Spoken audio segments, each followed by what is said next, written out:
오늘 하나님의 말씀은 시편 13편 1절에서 6절입니다. 시편 13편 1절에서 6절입니다. 제가 읽도록 하겠습니다. 여호와여, 어느 때까지니까 나를 영원히 잊으시나이까? 주의 얼굴을 나에게서 어느 때까지 숨기시겠나이까? 나의 영혼이 번민하고 종일토록 마음에 근심하기를 어느 때까지 하오며 내 원수가 나를 치며 자랑하기를 어느 때까지 하리까?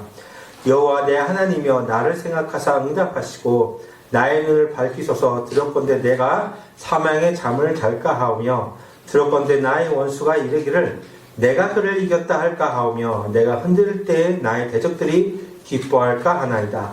나는 오직 주의 사랑을 의지하였사오니 나의 마음은 주의 구원을 기뻐하리이다. 내가 여호와를 찬송하리니 이는 주께서 내게 은덕을 베푸심이로다. 아멘. 오늘 하나님의 말씀 제목, 주 하나님 우리의 마음도 주의 구원을 기뻐하기 원하는 제목으로 말씀을 나누도록 하겠습니다. 우리는 어느덧 2025년도의 마지막 달을 맞이해서 벌써 둘째 주를 보내고 있습니다. 이 시기에 더욱 생각나게 되는 부분이 올 한 해를 어떻게 보내게 되었는가입니다. 왜냐하면 마지막 달에는 다른 달보다 지나온 한 해를 더욱 생각해 보기 때문입니다. 이렇게 지나온 한 해를 뒤돌아보며 생각해 보면서 자신이 어떻게 살아오게 되었는가를 더욱 생각하게 됩니다. 때로는 삶의 고비마다 어떻게 이기고 넘기며 지나왔는지 깊은 생각을 하게 됩니다. 특히 저와 같은 경우에는 올해를 시작하면서 아주 깊은 시름에 젖어 있었습니다.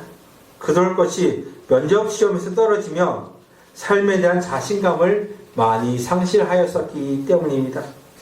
그래도 선하신 하나님은 비록 자원봉사이지만 제가 한 장애 아이를 중학교에서 만나서 돌보게 하셨습니다. 그렇게 저는 이 일을 통해 제 자신이 얼마나 남에게 도움이 되는 인생인지 점검을 해보는 시간이기도 하였습니다. 제가 올해 시작한 이 일이 이제 한 달도 남지 않았습니다.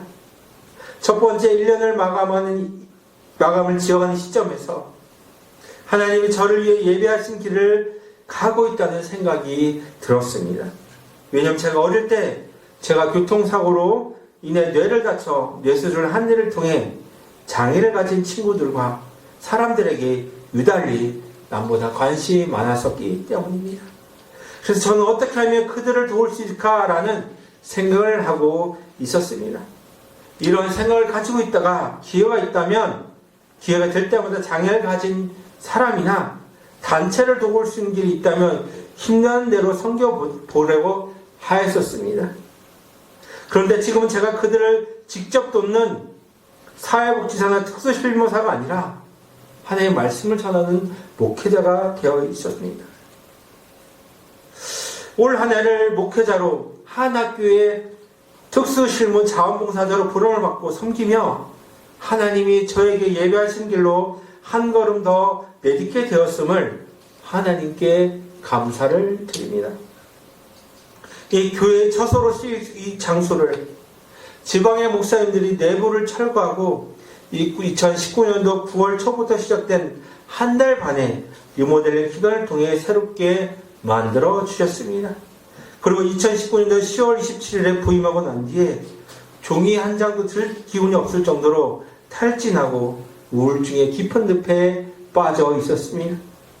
6년 전에 일어난 저의 이런 일이었지만 이 힘든 시기를 견뎌낼 수 있었던 힘은 하나님이 사람들을 통해 저에게 관심과 사랑을 베풀어 주신 손길이었습니다. 또한 이 힘든 시기를 함께 보내며 이겨내며 자라난 두 아이와 제 아내에게 미안하고 고마운 마음이 듭니다. 아마 하나님의 사랑과 관심 그리고 가족들이 준 힘이 다시 일어나 살아갈 수 있는 힘이 되었습니다. 그런데 이 과정 가운데 하나님은 저를 더욱 하나님의 사람으로 다듬어 가고 계셨습니다. 왜냐하면 스스로 일어날 기운조차 없는 우울증의 깊은 늪에서 헤어날 기운이 없었지만 하나님은 사랑의 손길로 저를 보듬어 주시고 다시 이렇게 세워주셔서 살아갈 용기를 주셨기 때문입니다. 그렇게 부임한 지 6년의 시간이 세월 동안 수도 없이 다가온 우울증의 늪과 저를 힘들게 한 사람들을 바라보며 아파하고 탄식한 시간들을 이겨나가고 성장하고 성숙하고 있었음을 하나님께 감사를 드립니다. 사람이 눈에 보이지 않고 손에 잡히지 않는 하나님을 믿고 살아간다는 것이 너무나도 힘든 일입니다. 왜냐하면 하나님은 하나님의 자녀가 구원받는 데에서 멈추지 않고 하나님을 더욱 알고 믿으며 성장하고 성숙하시기를 바라기 때문입니다. 그런데 하나님의 구원받은 당신의 자녀의 믿음이 성장하고 성숙하게 하시는 방법은 사람으로서는 고난이라는 반갑지 않은 하나님의 방법을 통해서입니다. 하나님은 구원받은 하나님의 자녀가 더 하나님만 바라보며 살아가게 하시려고 삶의 고난을 주십니다. 그리고 고난을 통해 자신을 다시 하나님 안에서 바라보게 합니다. 비록 사람이 반겨하지 않는 고난이라는 믿음의 시인은 결국 삶의 주인이신 하나님만을 바라보게 만들며 그분만 의지하게 만듭니다. 이를 먼저 겪은 다윗은 시편을 통해 하나님을 바라고 믿는 믿음의 중요성을 믿음의 후배들에게 더욱 알려주고 가르쳐주고 있습니다. 오늘 우리는 시편 13편의 말씀을 통해 다윗이 우리가 알려주려는 내용을 함께 알아가 보도록 하겠습니다. 1절에 여호와여 어느 때까지니까 나를 영원히 잊으시겠나이까 주의 얼굴을 나에게서 어느 때까지 숨기시겠나이까 라고 다윗은 하나님께 탄원을 하고 있습니다. 하나님이 선택한 사람 다윗이었지만 그도 역시 하나님의 그의 기도에 응답을 하시지 않는 것 같은 시간을 보내고 있음을 알 수 있습니다. 하나님이 구원한 하나님의 자녀라도 하나님과의 친밀한 관계를 맺지 않으면 안 됩니다. 하나님과의 친밀한 관계를 맺기 위한 방법은 하나님의 말씀을 보고 그 말씀을 근거로 하나님께 기도해야 합니다. 사실 하나님의 자녀가 하나님께 기도하며 구할 수 있는 근거는 하나님의 신실한 말씀입니다. 그런데 기도를 해도 들어지지 않을 때가 있습니다. 그때는 아직 하나님의 때가 이르지 않았을 때입니다. 사실 사람은 연약한지라 하나님이 속히 삶에 개입하셔서 어려움을 해결해 주시기를 바랍니다. 하지만 하나님은 여전히 침묵해 계시며 그분의 때가 차기를 기다리고 계십니다. 이런 시기에 전 다윗의 1절의 말씀과 같이 여호와여 어느 때까지니까 나를 영원히 잊으시겠나이까 주의 얼굴을 나에게서 어느 때까지 숨기시겠나이까 라고 하나님께 탄원을 하고 있는 것입니다. 저도 하나님이 저를 불쌍히 여기셔서 저 또한 하나님과의 관계가 친밀한 때 구원한 대로 주신 일을 기억합니다. 왜냐하면 제가 어둠에 휩싸여 절망 가운데 도저히 제 힘으로 일어날 기력조차 없었던 시기에 이런 일들을 체험하였었기 때문입니다. 이때 저는 참으로 하나님의 돌보심과 인도하심을 직접 체험하며 살아가게 되었습니다. 저는 이럴 일을 경험해 보기 전에 하나님만으로 만족한 인생이 되게 해달라고 간절히 구하고 있었습니다. 제 마음과 입술의 고백을 하나님께서 들으셨는지 구하는 것 이상으로 주신 은혜를 체험한 일이 있습니다. 이러한 신앙적인 체험들이 세상의 가치관을 따라 사는 삶이 아니라 하나님이 원하시고 기뻐하는 삶이 무엇인지 하나님께 구하며 살아가는 힘이 되었습니다. 그렇지만 사람이 사는 세상은 하나님보다 자신이 더 높아지려는 교만한 마음입니다. 이러한 결과로 드러난 사람들의 삶이 자신의 배를 신으로 삼고 하나님을 삶의 주인이며 왕으로 인정하지 않는 모습입니다. 그래서 하나님만 구하며 그분의 나라와 영광을 위해 살아가는 사람들이 어려움을 당하게 됩니다. 어려움을 당하게 될 때 2절에 나의 영혼이 번민하고 종일토록 마음에 근심하기를 어느 때까지 하오며 내 원수가 나를 치며 자랑하기를 어느 때까지 하리까라는 말씀이 다가옵니다. 구원받은 하나님의 자녀가 하나님께 기도를 하지만 그분이 숨어 계신 것 같을 때 괴로워 미칠 것 같은 심정이 생기게 됩니다. 특히 사람의 몸과 마음은 하나로 연결되어 있기 때문에 마음과 영혼의 상태가 사람의 몸에 절대적으로 영향을 미칩니다. 사람이 마음으로부터 발생하는 병에 걸렸을 때 모든 것이 귀찮아질 때가 있습니다. 그래서 어두운 가운데 스스로 벗어나지 못하고 잠만 자는 경우가 생기게 됩니다. 왜냐하면 삶에 소망이 없기 때문입니다. 사람이 살아가는 데 있어서 삶의 소망은 어려운 삶을 견디고 이기며 버티게 만드는 희망입니다. 그런데 삶의 소망이 없다고 생각하는 순간 매일매일의 삶이 순간이 너무나도 무겁습니다.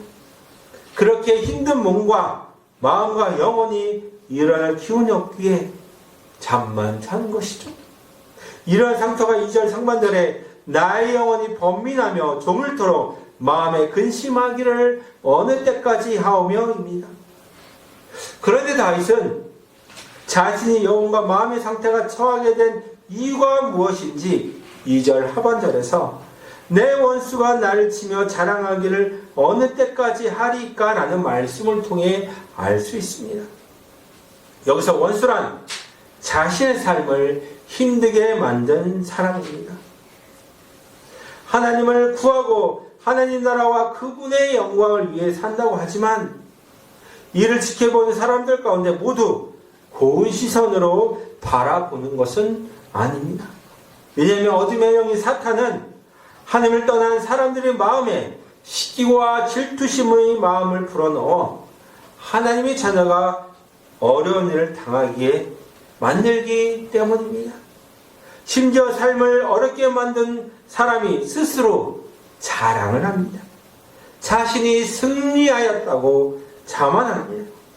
어둠의 영인 사탄의 최종적인 목표는 하나님의 자녀를 쓰러뜨리고 넘어들게 만들어 다시 일어서지 못하게 하는 데 있습니다.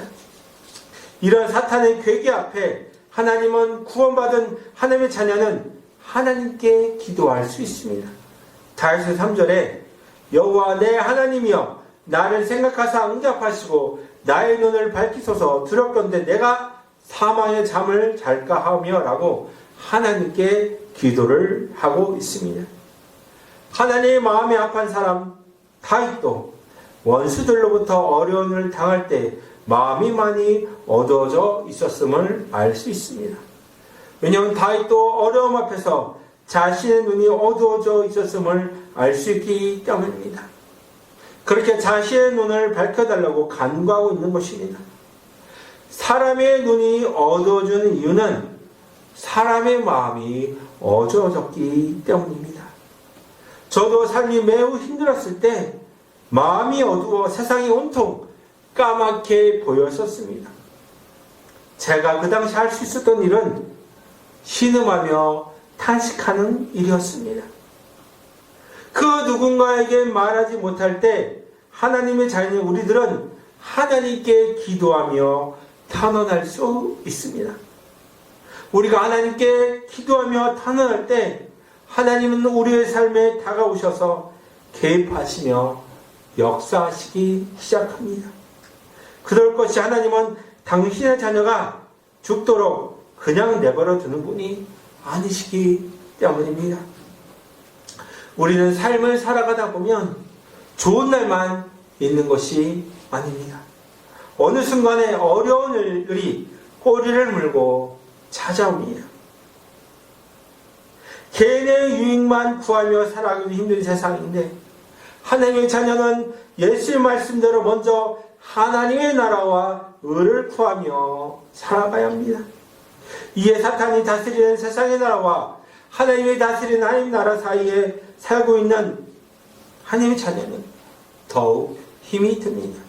왜냐하면 하나님은 하나님의 자녀를 통해 사탄이 다스리는 세상의 나라를 하나님이 다스리는 하나님의 나라로 변화시켜 나가기를 원하시기 때문입니다.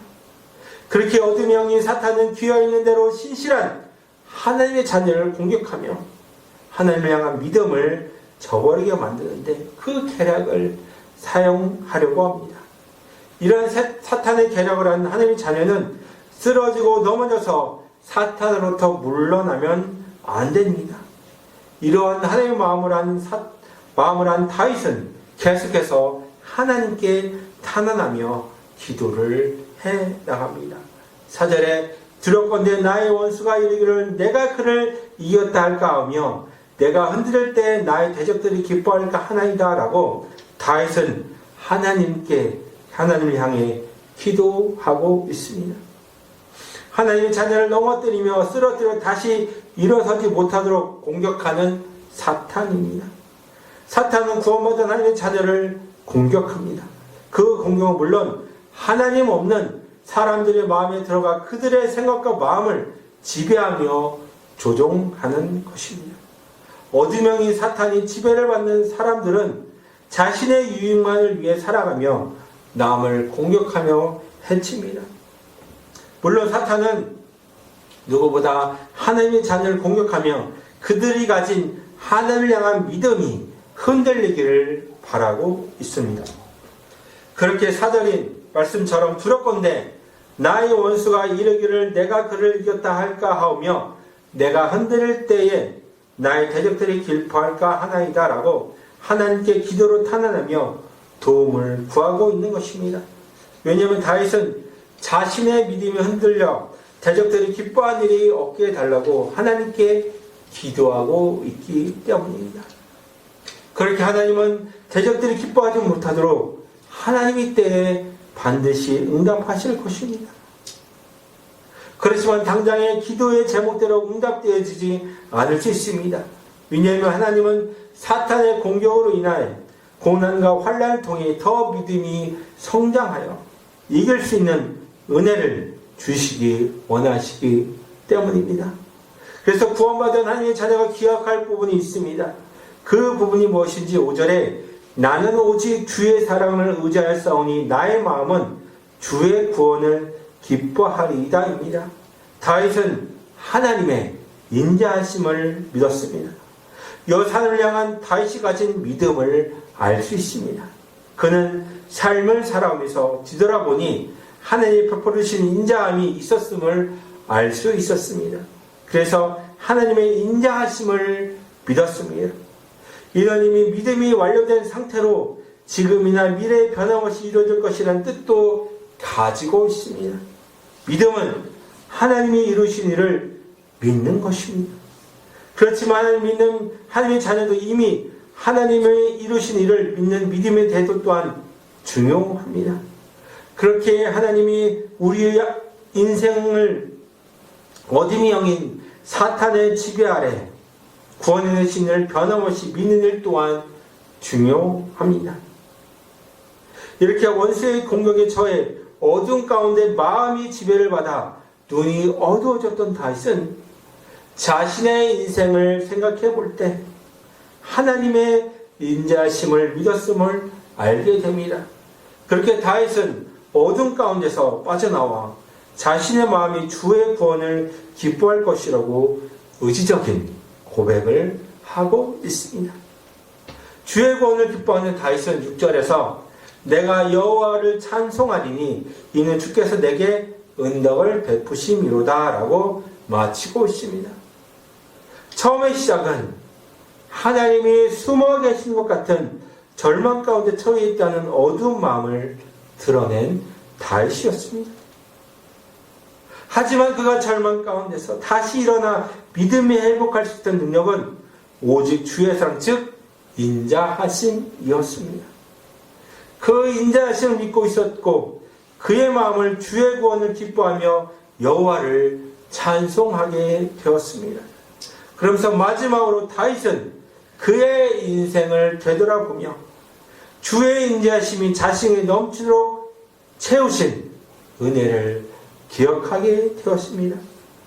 그렇게 구원받은 하나님의 자녀는 적이 공격으로부터 당하는 절망적인 현실 앞에서 하나님의 구원을 마음으로 기뻐하며 하나님을 찬송할 수 있습니다. 왜냐하면 주께서 자신에 대하여 풍성히 대한 것을 기억할 수 있기 때문입니다.